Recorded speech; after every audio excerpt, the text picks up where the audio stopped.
প্রিয় অষ্টম শ্রেণীর ছাত্রছাত্রী, 2025 রায়মার্টিন প্রশ্নবিচিত্রার ভূগোলের 7 নম্বর স্কুলের সমস্ত প্রশ্ন উত্তরগুলো করে দিলাম।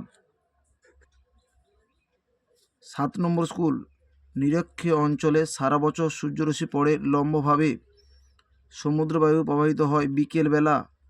লিবিয়া মরুভূমির উষ্ণ ও ধূলিপূর্ণ বায়ু সিরক্ষ নামে পরিচিত। বজ্র মেঘের অপর নাম কিউমুলোনিম্বাস। যে তাপমাত্রায় বায়ু সম্পৃক্ত হয় তা হলো ওই বায়ুর শিশিরাঙ্ক। জলকণা ও তুষারকণার আংশিক মিশ্রিত রূপ হলো স্লিট। উত্তর আমেরিকা ও দক্ষিণ আমেরিকা মহাদেশের মাঝে অবস্থিত সংকীর্ণ ভূখণ্ড হলো পানামা যোজক। উত্তর আমেরিকা মহাদেশের দেশের সংখ্যা 23টি। উত্তর আমেরিকা মহাদেশের সর্বোচ্চ শৃঙ্গ হল মাউন্ট ম্যাককিনলে, উচ্চতা 6190 মিটার। মাউন্ট ম্যাককিনলে 6190 মিটার। গ্র্যান্ড ক্যানিয়ন কলোরাডো নদীতে দেখা যায়। 3 দাগে, নিরক্ষীয় বায়ুচাপ বলয় কেন শান্ত বলয় বলা হয়? নিরক্ষীয় বায়ুচাপ বলয়কে কেন শান্ত বলয় বলা হয়? 125 নম্বর পৃষ্ঠায় তোমরা দেখো।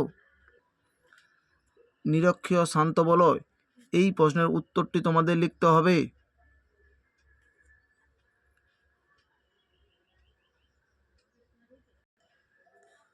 কোরিওলিস বল কাকে বলে? 125 নম্বর পৃষ্ঠার 3 দাগের প্রশ্নের উত্তরটি তোমরা দেখো।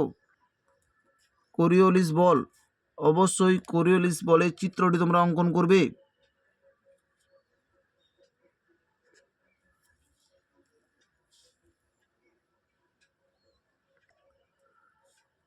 আয়ন বায়ুকে কেন বাণিজ্যিক বায়ু বলা হয়? 122 নম্বর পৃষ্ঠায় তোমরা দেখো। আয়ন বায়ুকে বাণিজ্যিক বায়ু বলা হয়, কারণ ব্যাখ্যা করো।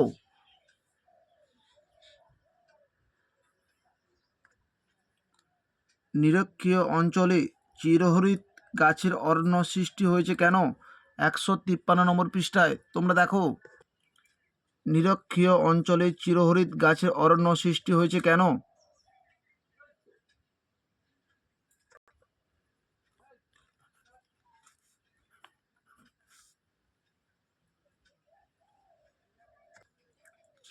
মৌসুমী বায়ুর কোন শাখা চিরাপুঞ্জিতে বৃষ্টিপাত ঘটায় এবং কেন?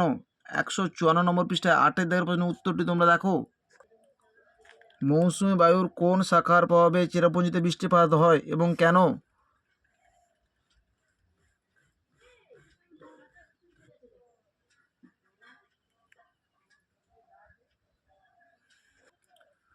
শিশির কিভাবে সৃষ্টি হয়? 161 নম্বর পৃষ্ঠায় তোমরা দেখো। শিশির, এই প্রশ্নের উত্তরটি তোমাদের লিখতে হবে।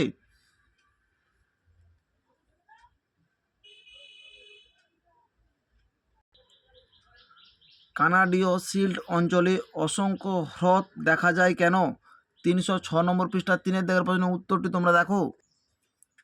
কানাডীয় শিল্ড অঞ্চলে অসংখ্য হ্রদ দেখা যায় কেন? এই প্রশ্নের উত্তরটি তোমাদের লিখতে হবে।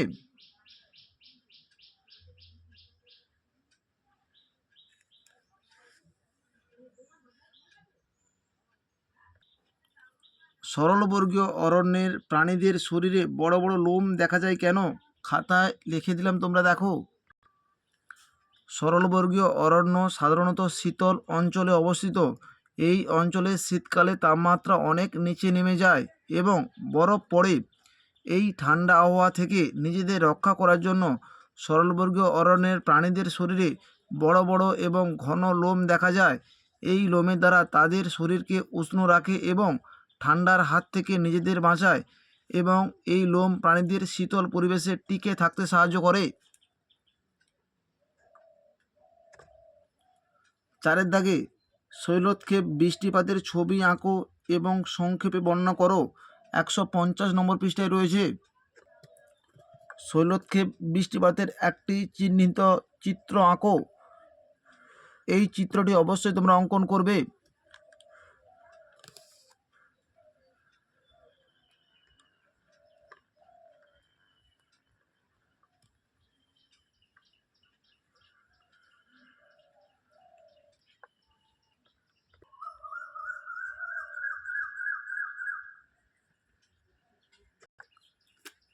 পৃথিবীর বায়ুচাপ বলয়ে চিহ্নিত চিত্র অঙ্কন করো। 107 নম্বর পৃষ্ঠায় রয়েছে। চিত্রসহ পৃথিবীর চাপ বলয়ের পরিচয় দাও।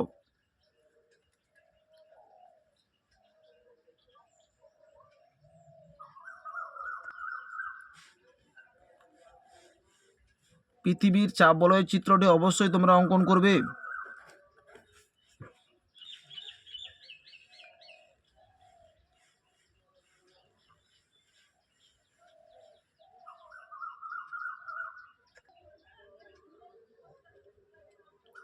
তোমরা তোমাদের পাঠ্যপুস্তক বইটি খুব ভালো করে পড়বে। হ্রদ অঞ্চলের পার্শ্ববর্তী শহরগুলিতে পশুপালনের উন্নতির কারণ লেখো। 296 নম্বর পৃষ্ঠায় রয়েছে। হ্রদ অঞ্চলে পশুপালনের উন্নতি ব্যাখ্যা করো। এই প্রশ্নের উত্তরটি তোমাদের লিখতে হবে।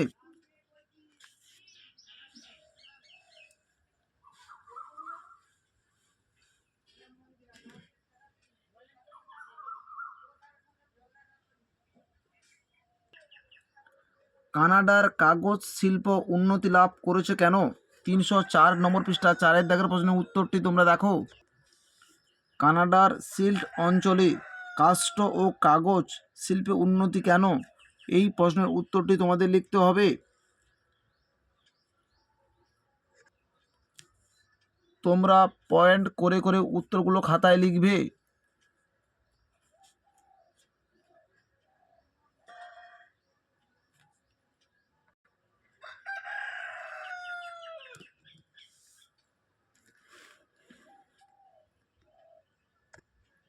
আমাদের ভিডিওটি যদি তোমাদের ভালো লেগে থাকে তাহলে তোমরা লাইক করো, শেয়ার করো, কমেন্ট করো।